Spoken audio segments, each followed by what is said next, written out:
Despierta, Sergio. ¿Y dónde está Sergio todo esto? Está abajo de Estamos Joseph. aquí, al pie del cañón, al pie del cañón. Aquí estamos. Al pie del cañón, al pie del cañón. Está en off. Yo no podía tener la cámara abierta, pero ya estar atento. Ya. Empezamos. Y como empezamos siempre, por favor, los que, ¿qué les dejó o qué se recuerdan de la clase pasada?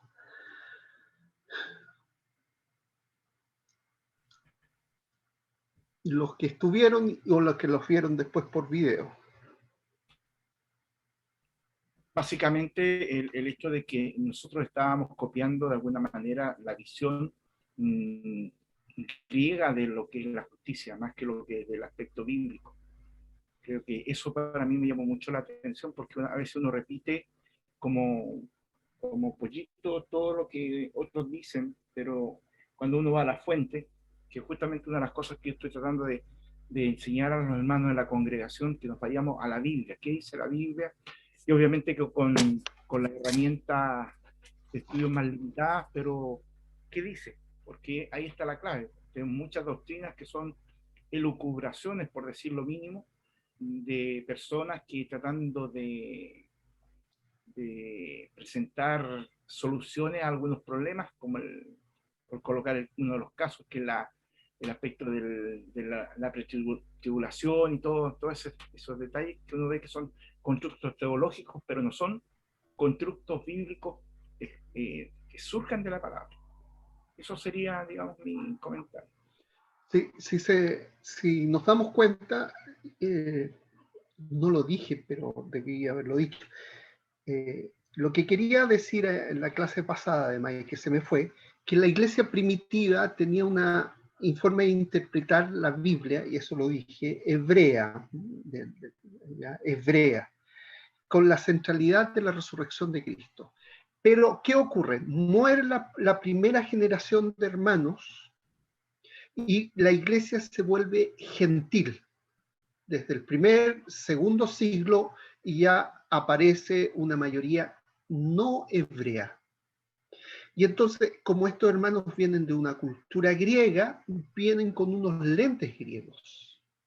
Ya al tercer y cuarto siglo, la iglesia abandona todas las raíces hebreas y toma la forma de interpretar de la visión y de la filosofía griega.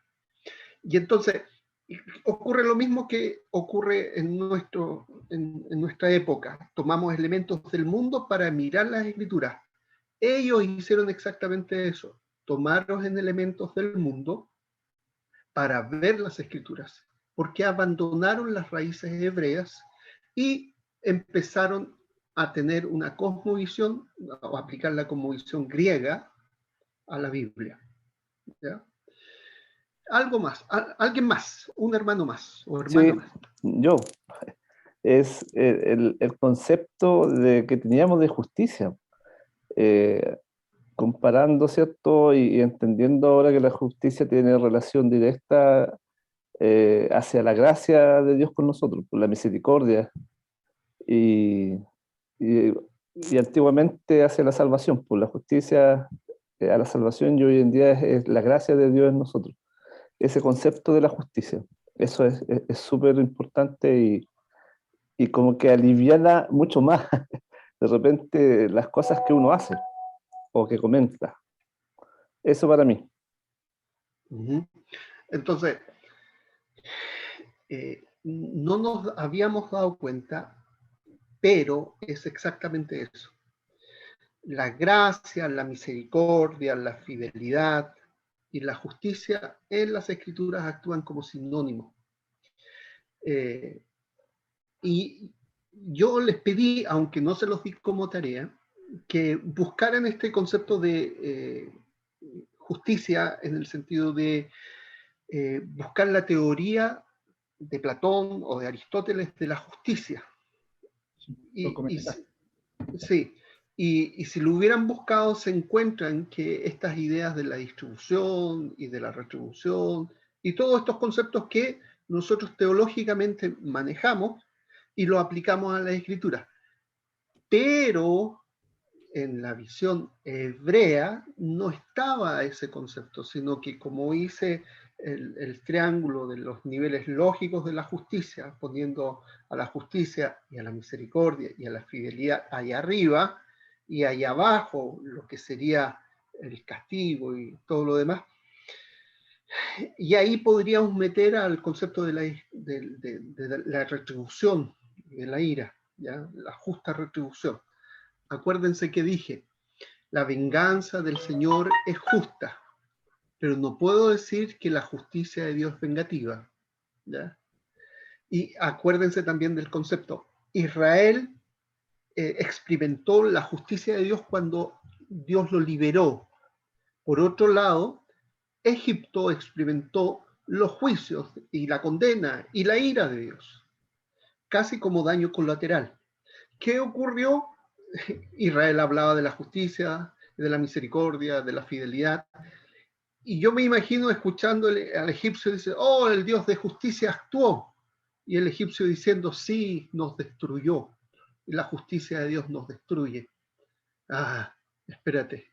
Lo que ocurre es que cuando la justicia de Dios actúa para salvar, por supuesto que actúa en contra de aquel que está oprimiendo a su pueblo. Pero la justicia esencialmente lo que busca es redimir, salvar, restaurar, rescatar. Es como cuando, si yo veo que le están haciendo algo a mi hijo, lo están golpeando, yo movido por mi amor, yo voy a defenderlo. Y mi hijo experimenta el cuidado mío, pero el enemigo de mi hijo experimenta mi ira. Mi hijo podría decir perfectamente, mi papá me ama. Y el enemigo escuchar decir, chuta, el amor que tiene el papá no me conviene. Es lo mismo. Entonces, estos conceptos de fidelidad, de justicia y misericordia es aplicado para restauración, salvación y todo lo que hablamos. Pero el enemigo lo vive como condenación, como ira, como juicio en contra, ¿ya? Eso, esas distinciones las tenemos que hacer. Jocelyn, como me dijiste que estabas terminando derecho, ¿te cuadra con lo que estoy diciendo? Sí, también vi al finalizar de la carrera ¿Ya? en la filosofía del derecho, vimos todas esas posturas de justicia, la Ya.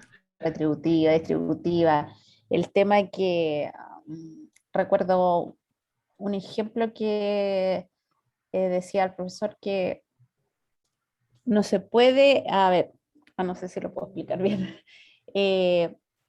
que no es justo, por ejemplo, que todos a través de nuestros impuestos le paguemos a la gente que no se esfuerza por mantenerse, Uh-huh. ¿ya? Entonces ahí hay diferentes posturas y bueno, Bueno, pero ahí vamos la noción de justicia que tengamos va a afectar nuestras visiones de la economía y de la política. Eso va a ser así. Y por supuesto, nuestra visión de justicia va a afectar cómo nos miramos a nosotros mismos, cómo miramos nuestras relaciones, si es justo o no lo que está pasando conmigo, y todo está como conectado con el día a día.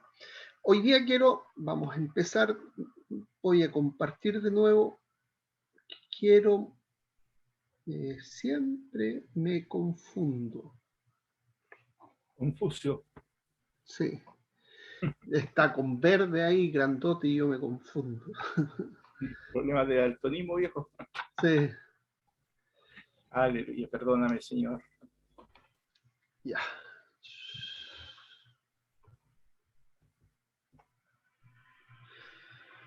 Este va a ser nuestro versículo que deberíamos tener en nuestro corazón y en nuestra cabeza. Su divino poder, segunda de Pedro 1:3. Su divino poder, al darnos el conocimiento de aquel que nos llamó por su propia gloria y excelencia, nos ha concedido todas las cosas que necesitamos para vivir como Dios manda. Eso es como, fíjate lo que está diciendo. Tú tienes todo lo que necesitas, yo tengo todo lo que necesito por el poder, en este caso del Espíritu Santo, para vivir como Él nos manda. Dios, cuando nos pide algo, es que lo podemos hacer. Eso me parece extraordinario, porque nos da la capacidad para hacerlo. O sea, otra vez, acuérdense del niveles lógicos de estamos viviendo para la gloria de Él, y después venía nuestra identidad cambiado, somos hijos de Dios y tenemos las capacidades y habilidades dadas por el Espíritu Santo para vivir como Dios manda. Dígame, hermano, pastor, obispo, está mudo, no se escucha nada. El Sergio me tiene bloqueado. Por algo será. Todos los versículos que a mí me ayudaron mucho cuando el Señor me llamó, me convertí, bueno, ahí, veámoslo de cualquier perspectiva, fue Filipenses 4:13, todo lo puedo en Cristo que me fortalece, y Filipenses 2:13, que Dios produce en vosotros el querer como el hacer. Me ayuda. Eso son los profes. Y ya. Agregue entonces a los que ayudan. ¿Ya? Dios nos ha dado las capacidades para vivir como Dios manda. Ahora, hay un librito que es este. En este caso es un manual. Se llama, como dice, es de Timothy Lane y Paul Tripp. Cómo cambia la gente. ¿Ya? Está en español. Yo les voy a mandar por interno o por el Classroom el libro, porque lo tengo del computador, pero el libro, pero el manual de trabajo, ese no lo encontré, ¿ya? Y el manual de trabajo lo pueden comprar por Amazon, ¿ya? Y se lo mandan. O sea, está el libro y el manual de trabajo. Básicamente, el autor toca de diferente manera lo que yo he estado explicándole desde otra mirada, pero nos tocamos, ¿ya? Y él plantea dentro de sus primeros capítulos, habla sobre la realidad del pecado que está, en realidad el pecado interno él habla, y yo hablo de que en nuestra carne mora el pecado, son pequeñas diferencias, pero él enfatiza la realidad de Cristo. Y él enfatiza que el tema de la resurrección de Cristo. Ahora, él hace algo interesante, que aunque no utiliza la metáfora del punto, como cuando yo digo, tengo que relatarme a partir de la resurrección de Cristo y mi punto es la resurrección, él sí habla que nuestro pecado pasado está perdonado, pasado, presente y futuro, está perdonado, ¿ya? Y tenemos, y coloca también el punto en el otro lado, estar delante del trono de la gloria del Señor. Esa es toda nuestra historia, desde la resurrección y estar delante de la gloria del Señor. Esa es nuestra esperanza futura, ¿ya? Somos perdonados en el pasado, pero vivimos en un aquí y ahora en esta situación, ¿ya? Estamos perdonados, nuestra esperanza en el futuro, pero aquí y ahora enfrentamos una serie de situaciones que debemos solucionar. Y él usa este esquema para explicar. Si se dan cuenta, él habla del calor de un árbol con frutos, los frutos, y un árbol con espinas. El calor serían las circunstancias que todos atravesamos. Ahora, lo interesante es que el autor hace una distinción muy buena en relación a que el calor no solamente tiene que ver con las cosas difíciles, sino también con la prosperidad, cuando te va bien, ¿ya? Porque a algunas personas no le conviene la prosperidad y se ponen orgullosos y empiezan a hacer y deshacer.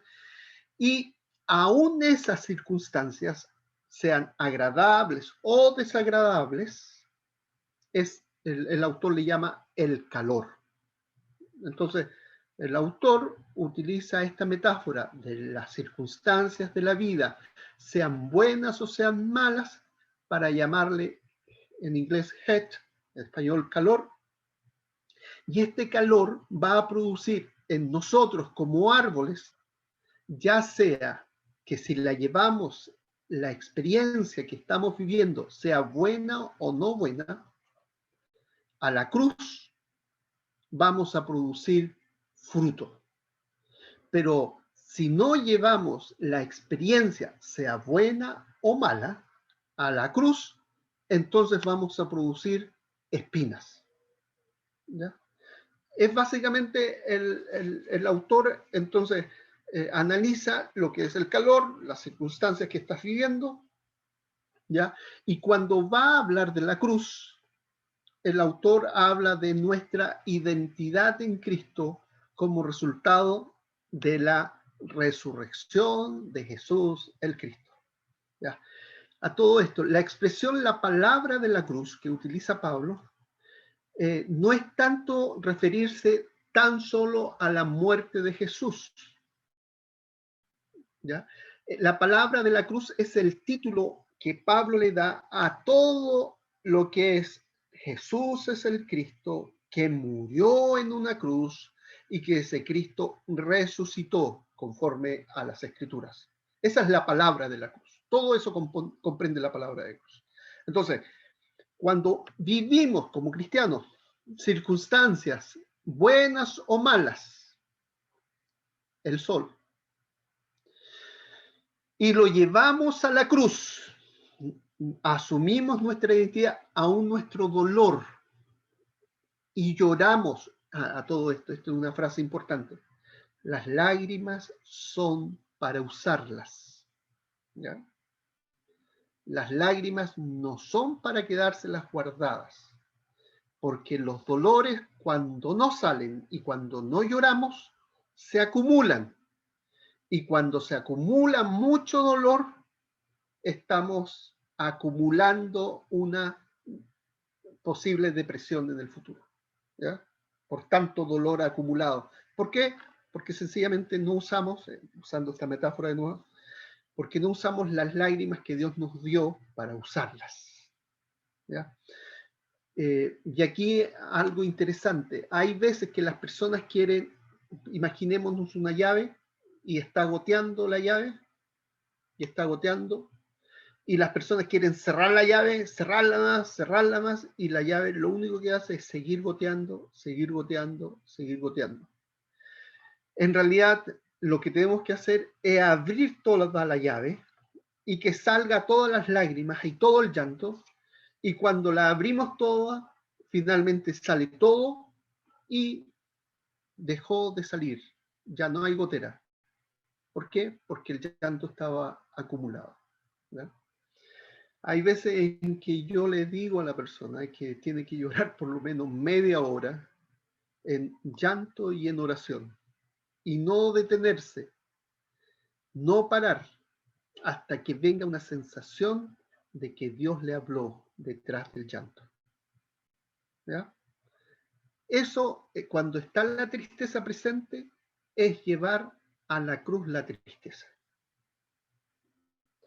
Entonces, circunstancias de la vida, todos atravesamos por situaciones buenas y situaciones malas.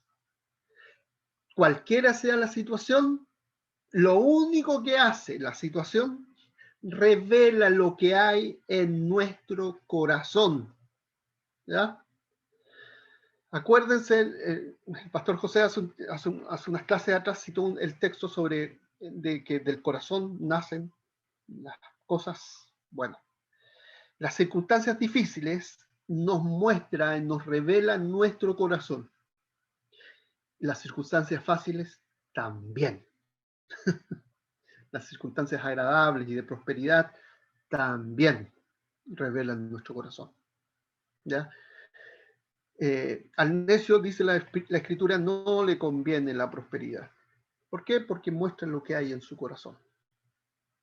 Parece que a nuestro país no le convenía la prosperidad. Ese es otro tema. El asunto es, vuelvo a decir, si tú puedes ver las obras de la carne actuando en tu vida, es que lo que está sucediendo sencillamente es que no estás llevando las situaciones de tu vida a la cruz de Cristo. Y si hay demasiada pena, demasiada rabia, demasiado enojo, demasiado de lo que no debiera haber, es que no estás llevando a la cruz de Cristo lo que debes estar llevando y solamente está mostrando lo que hay en tu corazón. Acuérdense que es esencial entender que debemos vivir en mansedumbre y humildad, en continuo arrepentimiento, no dejándonos llevar por la primera idea que cruza nuestra cabeza, sino sometiendo a los pies de Cristo las circunstancias que estamos viviendo. ¿Ya? ¿Pregunta hasta ahora?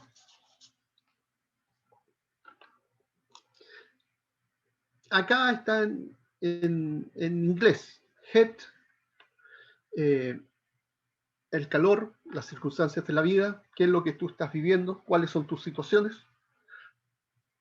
las espinas en este arbusto de espinas y el otro árbol que produce fruto.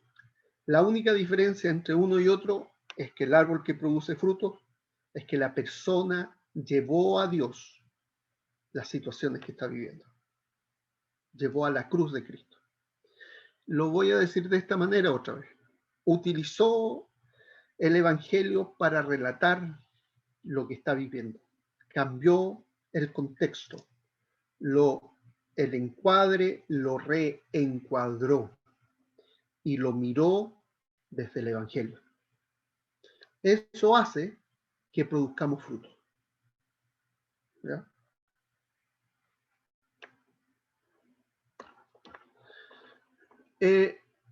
Y aquí el autor analiza primera de Corintios, el capítulo 1, en la experiencia de Pablo, respecto a la situación que estaba viviendo. Y aquí hay algo interesante, hermanos.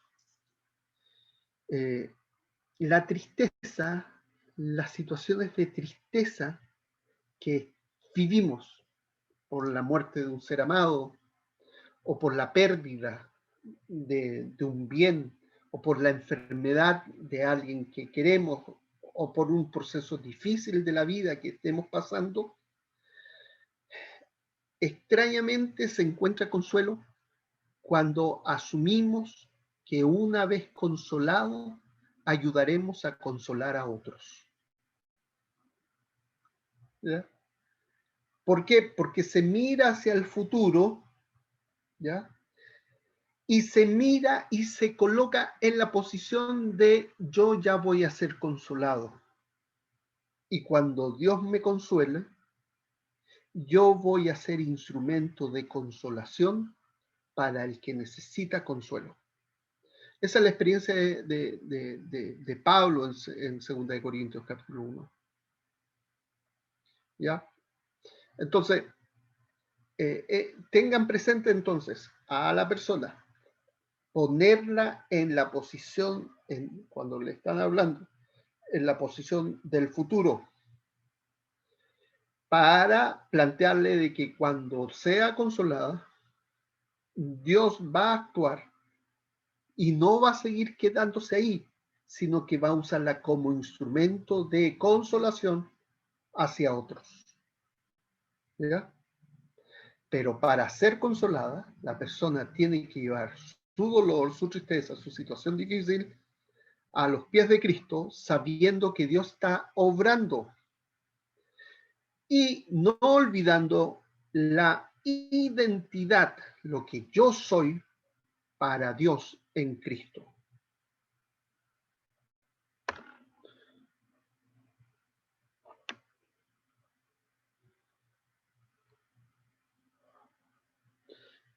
Esto es Romanos, me parece, la experiencia de Israel. Ya. ¿Alguna pregunta sobre esto? Porque tengo que hablarles de esto. Rodrigo, respecto a las lágrimas, hay momentos en que hay un bloqueo tal que uno no puede llorar. Y entonces ayudémosle con el ayuno. Ya, ¿Ya? ya. Pero en realidad lo que pasa es que las personas no se dan el espacio porque es difícil darse el espacio, ¿ya?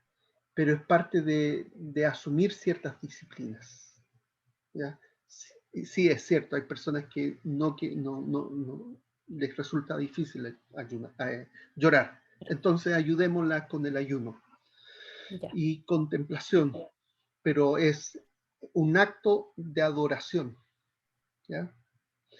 Ahora, interesantemente, esto es un poquito tirado de las mechas. Yo he tenido pacientes, personas que he estado viendo con anorexias, ¿ya? Y las personas no comen, o su alimento es pastillas, y para adelgazar porque se sienten demasiado flacas, demasiado gordas. Y entonces, a pesar de que se colocan, se agarran una costilla, literalmente, y dicen, mira, si todavía estoy gorda, esto no es costilla, esto es grasa. ¿Ya? ¿Y qué he hecho yo? Ayunemos, como son cristianos, ayunemos, pero ayunemos tu papá, tu mamá, tú y yo. Pero ayunemos y oremos, y si es necesario, lloremos. Extrañamente, comillas extrañamente, a la persona le resulta muy difícil ayunar. Y ocurre todo lo contrario, empieza a comer. Porque en esencia la anorexia es la expresión muy visible del actuar de la carne, particularmente de la expresión de espinas, ¿ya? Porque la persona con anorexia tiene mucho enojo, mucha rabia con la vida, con los que le rodean, y es muy controladora. Pero cuando va en ayuno, en familia, en la manera pastoral, eso se quiebra y empiezan a producirse cambios, ¿ya? Eso. Entonces, el calor, tú tienes dos opciones, las circunstancias de la vida, la puedes llevar a la cruz. Esto sí o sí va a producir fruto. Si no lo llevas a la cruz, va a producir espinas. ¿Qué espinas? Todo lo que sabemos que podrían ser espinas, desde el enojo, de la rabia o cualquier cosa de esa índole. Profesor, Ya, dígame, profesor, le escucho. y referente a lo que usted dice de lo rico y lo... ¿Cómo se podía interpretar entonces la parábola perdón, del rico y Lázaro? Que este recibió males y el otro, al parecer, nunca tuvo necesidades. Hoy día el magnate que fue supuestamente llegó pasó la ionosfera como 100 kilómetros, gastó 23.000 millones solo un viaje. Y Lázaro solamente recibió males en la vida, así dice la parábola. ¿Cómo lo podríamos representar lo que usted dice ahora? Sobre... disculpa, no entiendo la pregunta, estoy lento yo, quizá estaba desenfocado. ¿Me puedes explicar un poco más a qué te refieres con la pregunta? En relación al cuadro que dice usted, que circunstancias que uno puede pasar cosas difíciles o también bienaventuranza en cuanto a prosperidad. Pero en la parábola del rico y Lázaro, en Lucas 19, al parecer Lázaro en toda su vida tuvo puros males y el Ya, otro en su vida tuvo puras riquezas. ok. Fíjate, les voy a enseñar dos cosas que pasó acá en la pregunta. Efectivamente no entendí la pregunta, ¿ya? Después la entendí, pero yo me puse en una posición, podría haberme puesto en una posición altanera y contestarle de mala manera a José, como generalmente hacen los profesores de la universidad, ¿ya? Tenemos que tener siempre una posición abajo, uno abajo. Se llama en inglés one down. Entonces, y por eso dije, y efectivamente, estoy lento, estoy desenfocado. La responsabilidad me la adjudiqué yo, no se la adjudiqué a José, ¿ya? Entonces, eso como técnica de pregunta, tienen que hacerlo, ¿ya? Eso es lo primero, ¿ya? Ustedes como diciendo, discúlpame, no te entendí, yo estoy lento, me cuesta hoy día pensar, quizás estoy cansado, ¿ya? ¿Me podrías explicar de nuevo? Y entonces, si no entienden una pregunta, piden la clarificación, pero con la idea de one down, posición abajo. Ahora, a contestar la pregunta de José. Piensa que el pobre Lázaro podría haberse llenado de orgullo y podría haber demandado que se le tenía que ayudar y se hubiera llenado de resentimiento y amargura. Pero no fue así. Usando este ejemplo, si Lázaro hubiera sido cristiano, el camino es, llevó su pobreza a los pies de Cristo, ¿ya? Y vivió su pobreza, fíjate la estupidez que voy a decir, pero que va a sonar bonita, vivió su pobreza agradecidamente, ¿ya? Vivió su pobreza alegremente. Me imagino contento con los perros que venían al lado, ¿ya? Pero esta persona está loca, ¿cómo se pone contento? No importa la situación que esté viviendo, él está viviendo su pobreza agradecidamente. Aún su pobreza le llevaría, usando esta metáfora, a la cruz de Cristo. El rico, que tenía todo para vivir, no llevó su prosperidad a la cruz, ni sirvió a las personas desde la cruz. Él hizo todo lo que quiso y se olvidó de Dios y de la cruz. Y como consecuencia tuvo lo que tuvo, ¿ya? Produjo solo, si uno se da cuenta, después de más de 2000 años, vemos que quien tenía frutos era Lázaro y quien tenía solo espinas era el rico, ¿ya? Eso. ¿Está contestada, José? ¿Le parece? Sí, profesor. Gracias. Gracias a usted. Ya, acá tengo que decir algo. Este librito, si ustedes lo pudieran leer, sería buenísimo. A ustedes les ayudaría mucho. Porque cuando nosotros, si han pasado por el COVID, y ustedes tenían COVID, y si tuvieron COVID, uno dice, ¿te hiciste el examen? Sí, me dio positivo. Entonces, el COVID es resultado de este virus, COVID-19, de este sarco, no sé cuántito, ya ni me acuerdo cómo se llama. Y uno tiene la causa del virus, del COVID. Y uno dice, este virus me dio, me lo pegué y por eso estoy enfermo, tengo estos síntomas. Pero cuando uno va a un psiquiatra o a un psicólogo, el psiquiatra, ahora no sé si tanto los psicólogos, pero sí hay psicólogos también, pero más el psiquiatra vamos a referirnos, te dicen, usted tiene una depresión bipolar o otro tipo de depresión profunda, y te dicen, y te dan un diagnóstico psiquiátrico.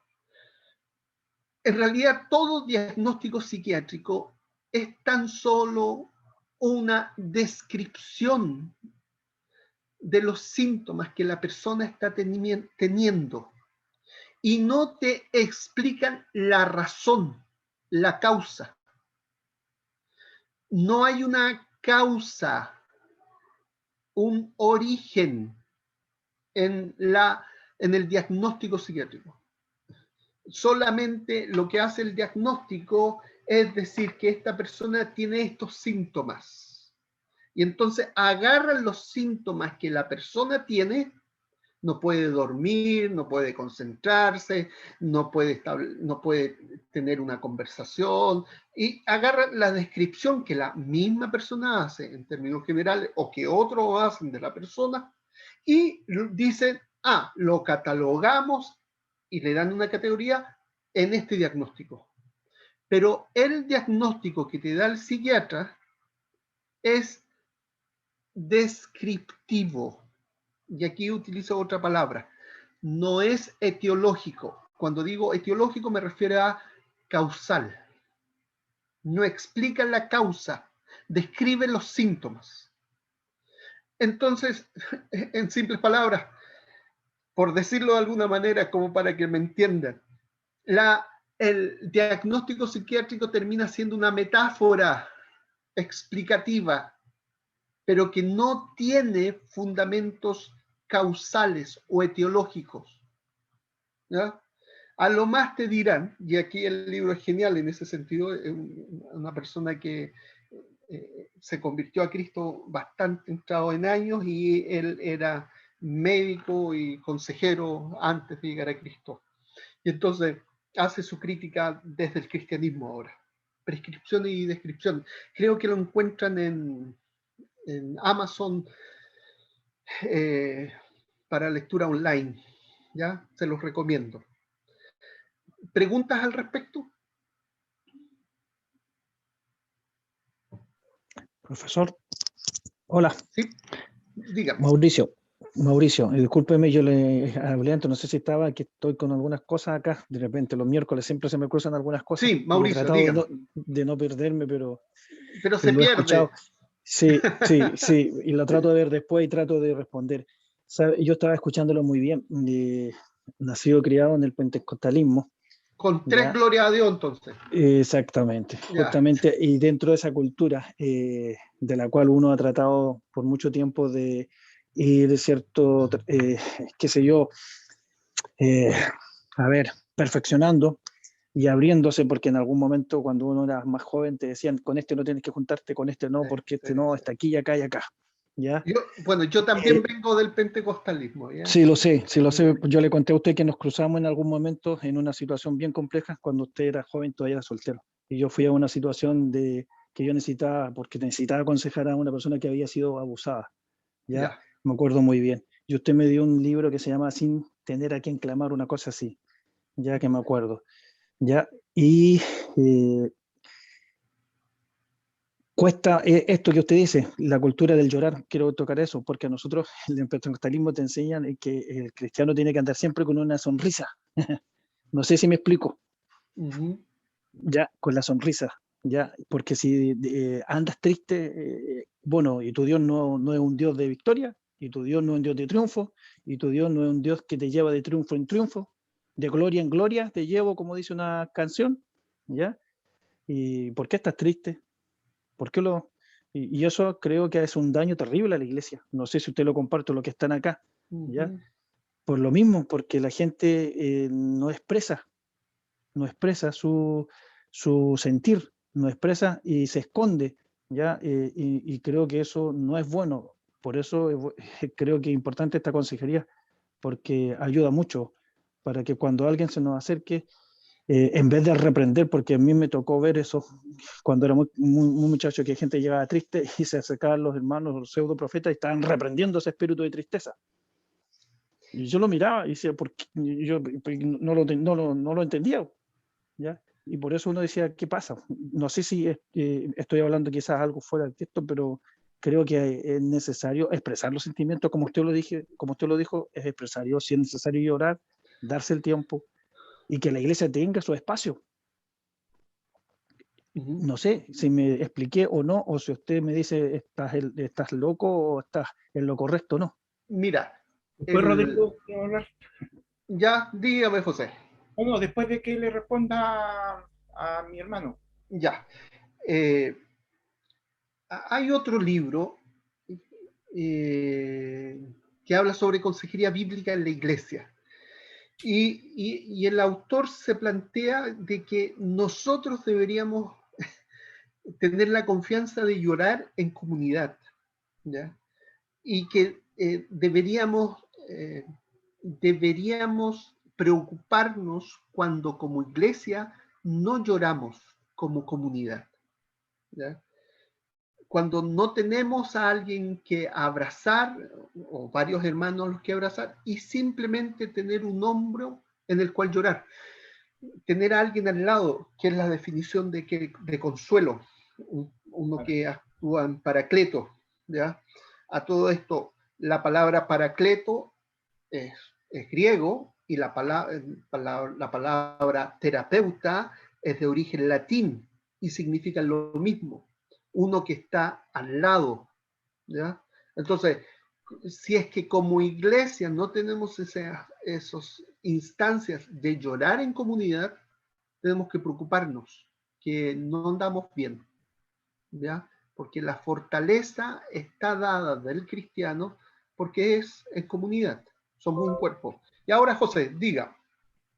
Bueno, yo he estado estudiando estos días un asunto del discipulado y me llamó mucho la atención que cuando Jesús en Mateo entrega la orden de que vayan de Jerusalén a Galilea, aproximadamente 160 kilómetros tenían que movilizarse los discípulos, hay una cosa bien interesante en el versículo 16, perdón, del 17, y cuando le vieron, le adoraron, pero algunos dudaban. ¿Ya? O sea, yo creo que hemos creado una imagen o un paradigma equivocado. Porque si miramos al Señor Jesús, cuando vea a Lázaro, sabiendo que lo va a resucitar, ¿qué es lo que destaca en el capítulo? Jesús lloró. O sea, en este minuto tal vez tenemos mucha gente en nuestras comunidades con esquizofrenia, disculpe que lo voy a decir así, con problemas mentales, porque tal vez hemos dado un mensaje equivocado. O sea, como que el cristiano es un superhombre en la faz de la tierra y somos personas que tenemos las mismas necesidades, las mismas preocupaciones que todos. Eso me llamó la atención. Estaban con el Señor, pero algunos dudaban. Sí. Aprovechando esto, cuando estás con una situación complicada, muy complicada, y estás angustiado, o estás con mucha tristeza, o estás sintiéndote como el más miserable de las personas, ¿ya? En realidad yo te diría, bienvenido al terreno de lo humano, porque es allí donde Dios trabaja. ¿Ya? Así que, bienvenido al terreno de lo humano, porque es allí donde Dios trabaja. En otros momentos no nos sentimos como necesitados del Señor. Es mejor estar en la casa del luto que la del banquete. Un principio que está en las Escrituras.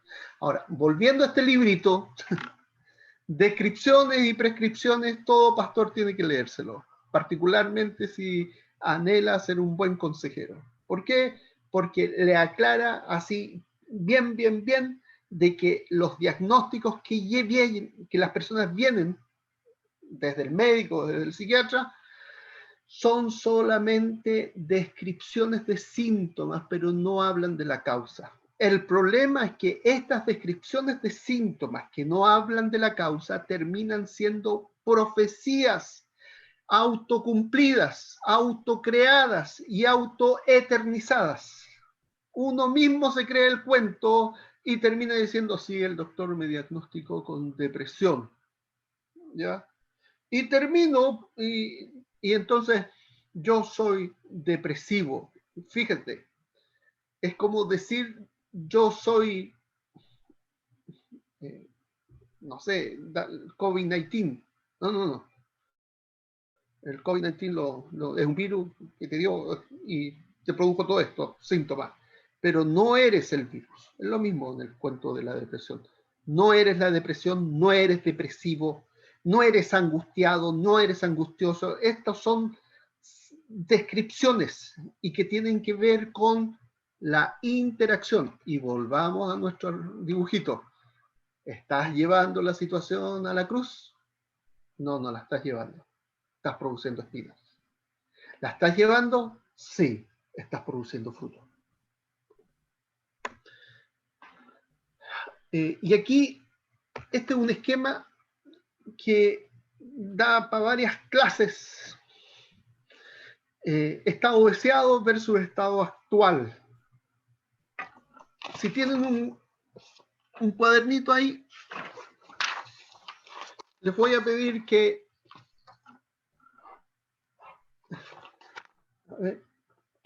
hice 2 rayas, ¿ya? En paralelo.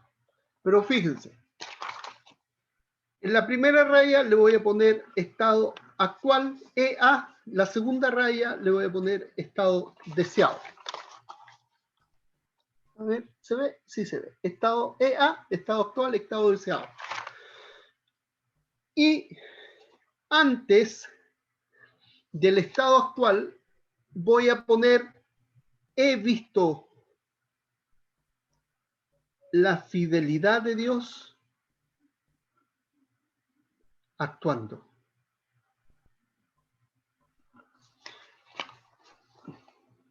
Debo tener claro qué es lo que quiero lograr, qué es lo que quiero superar, qué es lo que quiero conseguir, cuál es mi meta. Y a eso le voy a llamar estado deseado. Tengo que tener claro cuál es mi objetivo, ¿ya? Pero no en sentido negativo. Por ejemplo, si estoy con depresión, no es yo quiero que esta depresión se vaya. Es yo quiero estar alegre. Yo quiero estar optimista. Porque no es definir en un no, sino en un sí. Por ejemplo, estoy siendo infiel a mi mujer. Quiero dejar de ser infiel a mi mujer. Ese es mi estado deseado. No. Yo quiero serle fiel a mi mujer. No quiero dejarse de ser infiel. Aunque suena un perogrullo que parece lo mismo, pero no es lo mismo. ¿Ya? Se define el estado deseado en términos positivos. ¿Dónde quiero llegar? ¿Cuál es mi meta? ¿Y qué significaría entonces lo que quieres lograr en forma específica? A veces la gente no se da cuenta de lo que quiere, ¿ya? Las personas no saben lo que quieren. Y aquí viene una pregunta que se hace generalmente, los que manejan esto, es, si ocurriera un milagro en tu vida y las cosas cambiaran y Dios actuó, pero tú no sabes que Dios actuó, ¿qué cosas pasarían afuera que te indicarían que Dios obró? Y entonces la persona empieza a decir, bueno, yo tendría ánimo para trabajar y podría entonces llegar a mi casa y sentarme con mi esposa a poder conversar un tema bueno de los que conversábamos antes, y ella podría reírse con mis chistes y yo le podría decir chistes. Bueno, fíjense lo que me está describiendo. Me está describiendo la meta a partir de esa pregunta de el milagro. ¿Ya? Ya establecí, tengo que establecer la meta. Aquí tengo que decirles, hermano, si usted no tiene idea cómo establecer la meta, acuérdese que tiene un Dios que le tiene que pedir y decirle, enséñame, Señor, cómo establecer metas con esta persona. El que tiene falta de sabiduría, demándela a Dios, dice. Exactamente, esa es la idea, ¿ya? Entonces, la meta tienes que tenerla bien claro. Tienes que también tener claro de que a veces te mandan la persona a conversar contigo, te mandan el adolescente, te mandan a la señora, te mandan el marido, y te preguntan, y uno pregunta, ¿y por qué estás acá? Y el marido dice, porque mi señora me mandó. Él no tiene una meta. Y tú tienes que trabajar en conseguir esa meta. tienes que lograr que él se imagine una meta. Dejar que la señora lo mande no es una meta. ¿Ya? Entonces, es importante a todo esto. Ayer me preguntaba una chica cómo trabajar con adolescentes. Y con todo esto lo que está pasando, yo le decía, mira, tienes que lograr que el adolescente te aprecie, te quiera, te admire. Y ella me contestaba que es cierto lo que ella me contestó. Yo quiero que admiren al Señor. Sí, sí. Pero si tu adolescente con el cual tú estás trabajando, no estoy hablando de tu hijo, estoy hablando de las personas que tú estás ministrando o aconsejando o pastoreando o mentoreando, si no logras que ese adolescente te admire a ti, es muy difícil que logres que admire al Señor. ¿Ya? ¿Por qué? Porque la gente, desde que es pequeño, busca personas a quien admirar. ¿Ya? Y el adolescente esencialmente busca a quien admirar. Y nosotros tenemos que ser esas personas a quien los adolescentes admiren, pero no para manipularlos, sino para llevarlos a Cristo. ¿Ya? Ya, ese paréntesis. Entonces, ya, vuelvo al tema. ¿Cuál es la meta?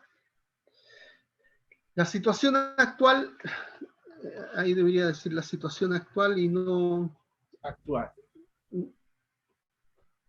Actual. ¿Cuál es tu situación actual? Está claro. Lo que está viviendo la persona, lo que está pasando la persona. Ok.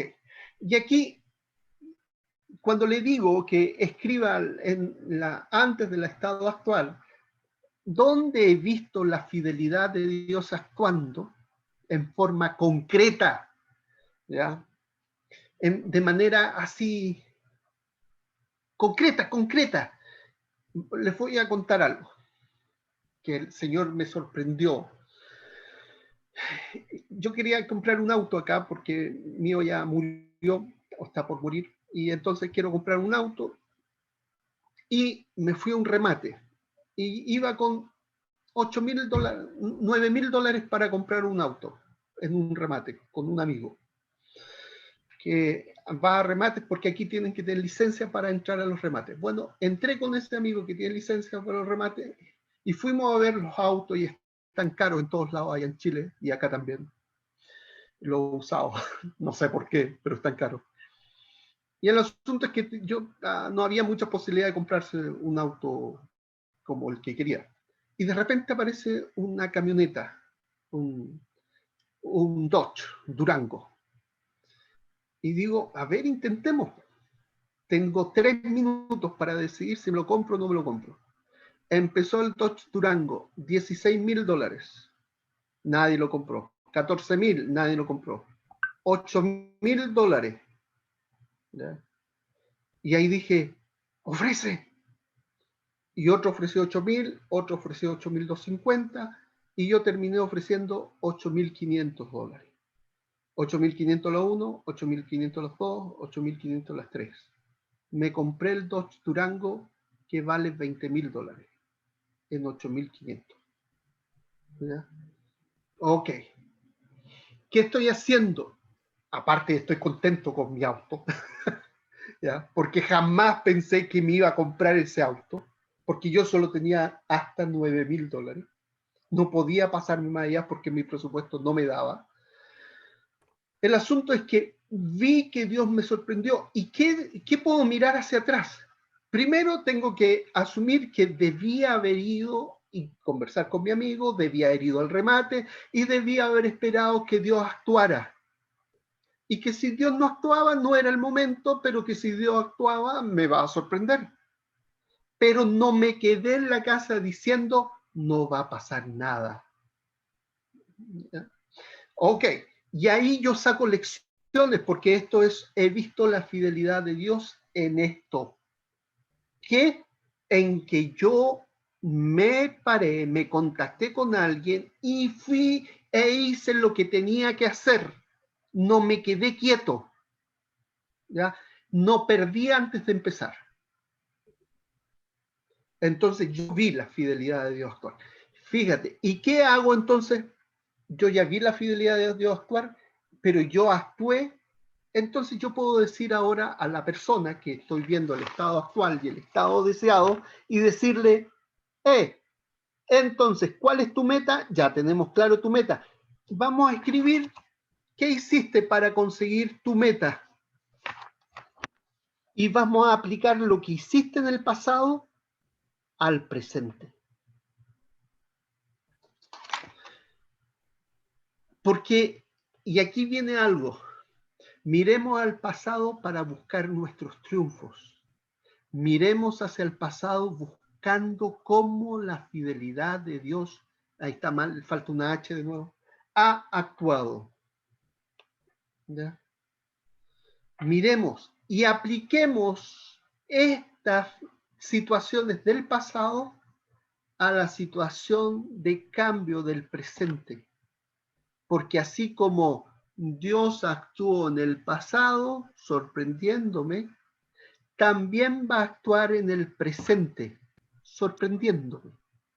Pero yo no debo quedarme sin hacer lo que hice ya en el pasado, sino que ser consciente de lo que hice en el pasado y aplicarlo en el presente.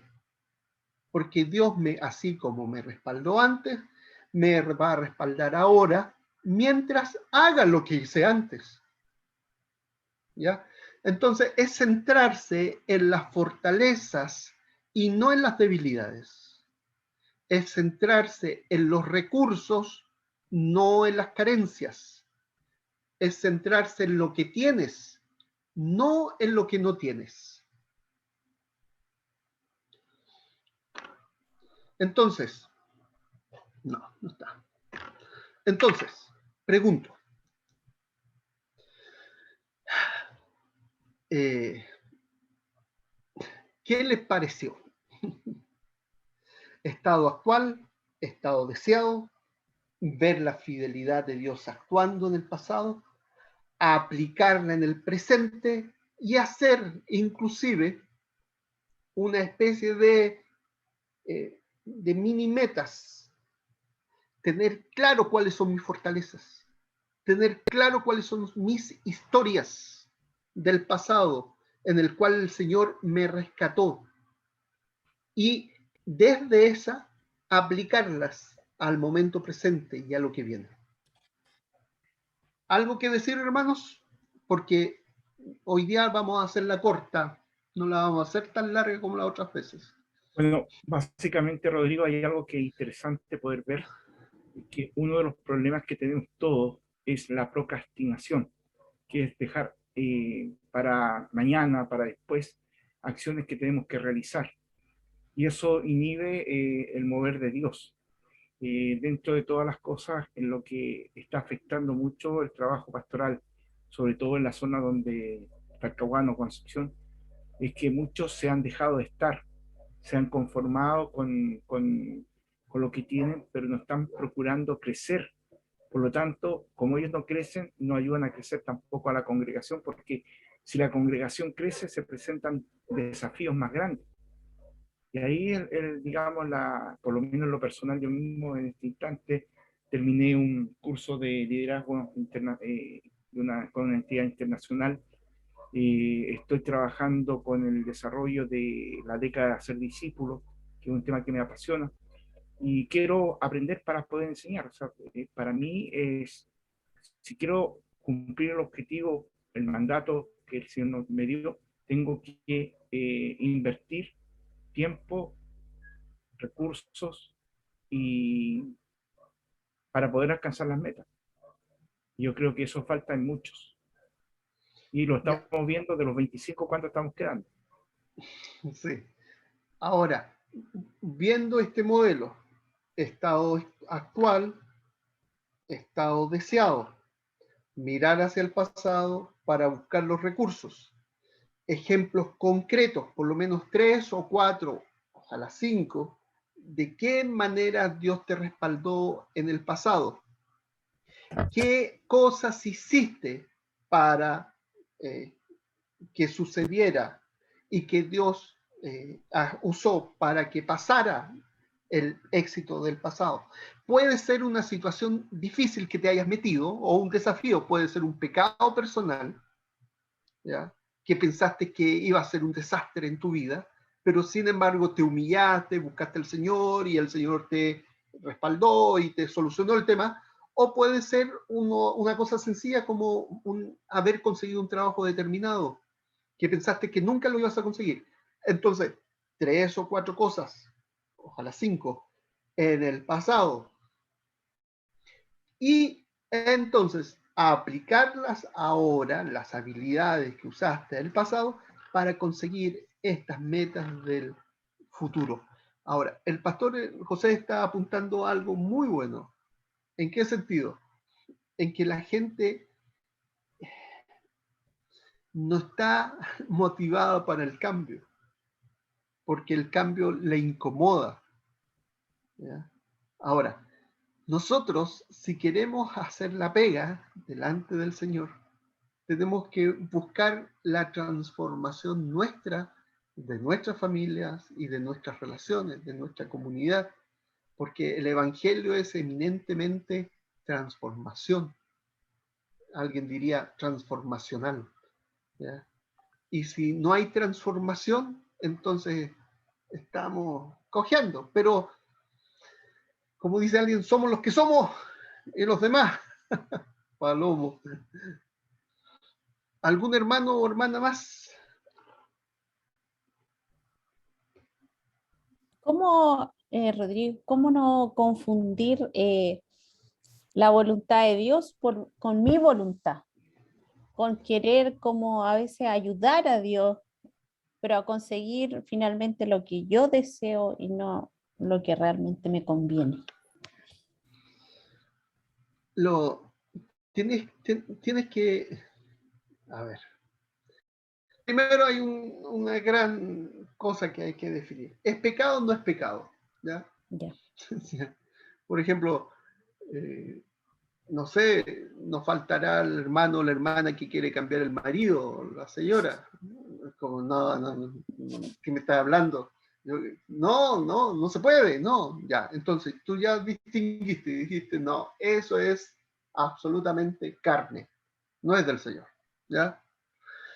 Pero, fíjate, pero sí quiero cambiar a mi marido o a mi señora. ¿Cómo que la quiere cambiar? Sí, quiero que crezca más en el Señor. Ese cambio quiero tener. Una meta buena en el Señor. Ok, no se centre en Él, céntrese en usted. ¿Cómo que me centro en mí? Sí, céntrese en usted. Sonríale, sea cariñosa. Ore en la mesa, ya sea con Él o sin Él. No le cuente cosas malas de la iglesia. No pelee a la hermana. ¿Ya? Y fíjate entonces, busca el cambio en ti y en la interacción. Y aquí viene, tengo que decir, se me voy a olvidar, o si no, lo noto. Ya. El cambio es en uno, ¿ya? En uno. Tú puedes tener cualquier meta, por ejemplo, volverte millonaria, ¿ya? Ok, pero millonaria a los pies de Cristo. Ok, lo lograste y fuiste millonaria a los pies de Cristo. No, que más carnal ser millonaria. No, pero te convertiste en millonaria y a los pies de Cristo. Y fue tu llamado ser millonaria a los pies de Cristo. O puede ser una pobre, pero orgullosa y nunca te fuiste a los pies de Cristo. No importa la meta, ¿ya? No importa la meta. No importa si tú estás estudiando Derecho y ser abogada. Ya vas a ser abogada. Pero el ser abogada va a llenarte de orgullo. ¿No entiendes? Entonces, no vas a ser abogada. Llegaste a este quinto y te vas a quedar ahí. Entonces, el no ser nunca abogada te va a llenar de orgullo, pero para el otro lado. El orgullo para el otro lado es sentirse profundamente mal por no haber conseguido la meta. Eso también es el orgullo. ¿Ya? ¿Ya? Porque me identifico con el logro académico. ¿ya? O con el no logro. Y son dos formas de orgullo, ¿ya? El orgullo que yo soy lo que soy, o nunca llegué a hacer lo que quería hacer, no orgullo. Y las dos cosas tienen que vivirse humildemente, ¿ya? Entonces, no importa la meta que tú seas, la que tú tengas en tu corazón, no importa cuál sea que la logres o no la logres, a los pies del Señor. Acuérdate, las circunstancias de la vida llevada a la cruz de Cristo produce frutos, ¿ya? Las circunstancias de la vida no llevada a la cruz de Cristo produce espinas. Tu meta llevada a los pies de Cristo producirá frutos. No llevada a la cruz de Cristo producirá espinas. No importa cuál sea tu meta. Tienes una gran distinción que hacer. ¿Es pecado o no es pecado? Sí, este es pecado. Ah, ya, descartado. Ahora, donde acá es un apellido, Lozada. Un psicólogo chileno se vino a Estados Unidos y le gustaban las matemáticas y desarrolló una ecuación que llamó ecuación Lozada. Y esta ecuación dice que una organización para ser exitosa, tiene que haber por lo menos 3 interacciones positivas y una sola negativa. ¿Qué me refiero con 3 interacciones positivas? La iglesia donde yo asisto tiene una forma de predicar el pastor que siempre yo salgo bendecido. Una interacción positiva. La hermana me saludó con un abrazo. Qué bueno, yo necesitaba ese abrazo. Otra interacción positiva. ¿Sabes qué? Cuando llegué a la iglesia, cantaron unas canciones que realmente yo apreciaba y aprecio, y todavía las tengo en memoria. Dije 3 cosas buenas, ¿ya? Y cuando yo tengo esa relación, 3 cosas buenas que dije, en contrario a una sola negativa, empezaron tarde en el culto, ¿ya? Cuando yo tengo esta correlación de 3:1, esa organización va hacia el éxito. Pero cuando esa organización no ocurre eso, sino que los hermanos, las hermanas, andan pensando o andan diciendo cosas, el pastor, los himnos, las canciones que están tocando, y entonces nos quejamos y hablamos mal de la organización, entonces esa organización no va a progresar, sea la iglesia o la familia, ¿ya? Fíjense lo que estoy diciendo. De cada 4 cosas que ustedes digan de la iglesia, por lo menos 3 deben ser buenas, ¿ya? No solamente deben ser buenas, dichas, sino que también pensadas, ¿ya? Si tú estás pensando mal de la iglesia, entonces tú tienes que cambiar tu forma de pensar y tu forma de interactuar con los hermanos, ¿ya? Y la queja, lo único que hace va a debilitar la organización, el sistema, en este caso, la iglesia o la familia, ¿ya? Ya, tengo que ir concluyendo. ¿Alguna pregunta respecto a lo planteado hoy día? Que toqué 3 o 4 temas. Tarea. Les voy a mandar por la Classroom a pedirles que le pidan a las personas, a 3 o 4 personas, que hagan un ejercicio de definir el Evangelio, ¿ya? Ese ejercicio de definir el Evangelio es para evaluar, que pueden ser los miembros de su familia o pueden ser miembros de la iglesia. Ustedes se lo pueden mandar por correo y ellos tienen que respondérsela, para evaluar cómo está la salud de la iglesia, ¿ya? Vamos a empezar, nos queda un módulo de este segundo módulo y pues viene un módulo en relación a la iglesia, pero vamos a empezar a trabajarlo la próxima semana ya, para hacer intervenciones a nivel de iglesia, ¿ya? Entonces, les voy a mandar a pedir que les pidan a los hermanos que definan el Evangelio, pero de una forma especial, que están ahí los pasos a seguir para definir el Evangelio. ¿Ya? Una última oportunidad. ¿Alguien más quiere decir algo?